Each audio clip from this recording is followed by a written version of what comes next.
There are moments in life when the past doesn't stay buried. It rises, raw and uninvited, forcing you to confront not just old wounds but truths you've tried to deny for years. That night, standing outside the house I swore I'd never return to, I realized something was about to change forever. And deep down, I wasn't sure if I was ready for it. Michael never believed in repairing what was broken, especially not when it came to family. His father, Richard, had been a man of structure and quiet authority. He was the kind of man people looked to for guidance, but rarely for warmth. Michael had worshipped him as a boy, respected him as a teenager, but resented him as a man. The resentment didn't come from discipline or strictness, it came from what happened after Michael's mother died. Richard had remarried. Evelyn came into their lives when Michael was already grown, already scarred by the loss of the only woman he thought could never be replaced. No matter how kind Evelyn tried to be, Michael kept her at arm's length. To him, she wasn't part of his story, just an unwanted footnote in a book he never wanted rewritten. A year had passed since Richard's death. Michael had stayed away from the house, from Evelyn, from the echoes of a life he once knew. He might have stayed away forever if she hadn't called. Her message had been calm, almost casual, but something in her tone unsettled him. There was a softness beneath her words, a weight that felt unresolved. Now, standing on the familiar porch, the crisp autumn air carrying the scent of pine and drying leaves, Michael's chest tightened. The place looked the same, yet emptier, like a photograph left in sunlight too long, faded but not gone.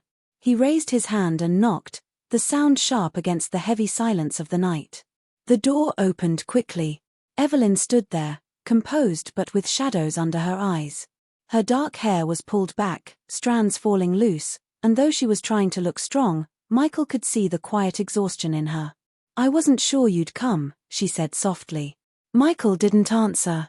He stepped inside, the scent of cinnamon wrapping around him. For a moment, he wondered if she had baked something or if his memory was playing tricks, bringing back the ghosts of his mother's pies that once filled the kitchen. "I'm glad you're here," she said, her hands clasped in front of her. "There's something we need to talk about." "If this is about the house," Michael cut in sharply, "I've already told you I don't want any part of it." "It's not that," Evelyn replied gently. "It's about what your father wanted." Michael stiffened, his arms crossing. "And what's that supposed to mean?" "Before he passed," she said carefully, "he asked me to keep this home alive. Not as property, not as something to be divided. He wanted it to remain a place of connection. He didn't want it to decay." Michael let out a bitter laugh. "He never said anything like that to me." "I know," she admitted, her voice quieter now. "But he hoped we might try, together." Her words hung heavy in the air, both an invitation and a reminder of everything Michael had been running from. He looked at her then, not as the intruder he had painted in his mind for years, but as a woman who had lost someone too. Her eyes carried the same grief his did. She wasn't the rival he had imagined, but a person, fragile and real.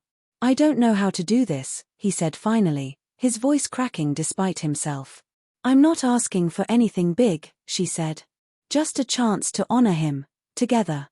They sat at the kitchen table in silence, the only sound the faint ticking of the old clock on the wall. Evelyn poured tea, her movements graceful, practiced, almost ritualistic. Michael didn't drink. He just watched the steam curl upward, mingling with the faint lingering scent of his father's cologne that seemed trapped in the walls. Then Evelyn reached into a drawer. She pulled out a sealed envelope and slid it toward him. "He left you a letter," she said.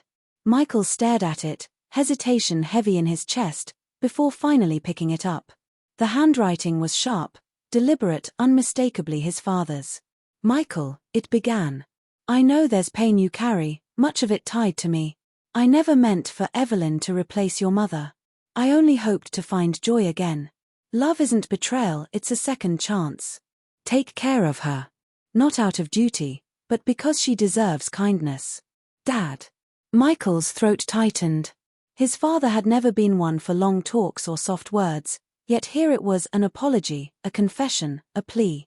He placed the letter down slowly. "I didn't hate you," he admitted quietly, still staring at the page. "I just thought, accepting you meant letting go of her completely." Evelyn's eyes softened.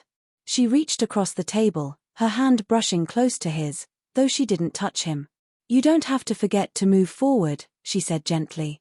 Love adds. It doesn't replace.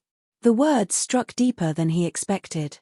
For the first time, the room didn't feel so cold. I want to help, Michael said finally. With the house, with whatever comes next. Her lips curved into a small smile, and her voice broke ever so slightly. I'd like that. In the weeks that followed, Michael returned often. He painted walls that had long been neglected, fixed squeaky hinges, and sifted through boxes filled with forgotten photographs and trinkets. Slowly, what once felt like an unwanted inheritance became something more, a place of healing, maybe even belonging. One evening, after a long day of work, he stepped onto the porch and found Evelyn sitting quietly, her gaze fixed on the stars. The air was cool, the world hushed. He sat down beside her. I used to think moving on meant pretending nothing ever mattered, he said softly. But I think I was wrong. She turned, her profile etched in the silver light of the moon. A faint smile played at her lips. Letting go doesn't erase what was, she whispered. It just makes space for what might still be.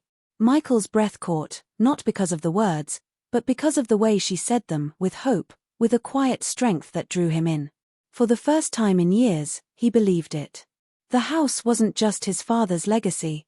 It wasn't just a reminder of pain. It was an invitation. An invitation to begin again. And that night, sitting beside her, he realized he might finally accept it.